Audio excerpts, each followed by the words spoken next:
Next tool that's going there is an end mill. So notice how it's kind of doing that pocketing routine. It's kind of machining from the center out to kind of give us that little pocket.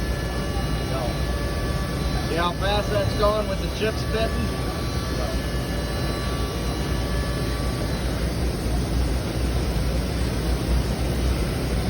Taking the finish pass, it's going back up. It's going to tool change now. Next tool is what we call the engraving tool. Or is that a chamfering tool? So they're chamfering with that. So they're putting the chamfer on the edge. Is that chamfering tool going to do the engraving too, or? No, there's another tool. So then, another tool. So 4 tools total on this one. I believe so. Yep. So And the application like 4 says cutting tools total that need to be programmed for this to be able, for just this particular application to be done.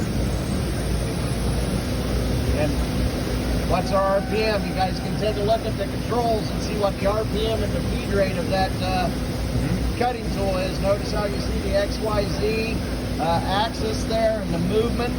So as we get into our controllers, you'll kind of be able to see and tell the same thing and know what's going on and how to read those controls.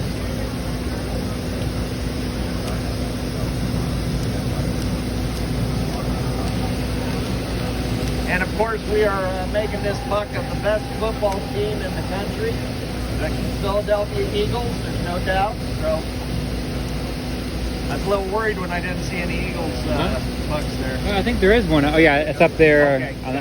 on the further top.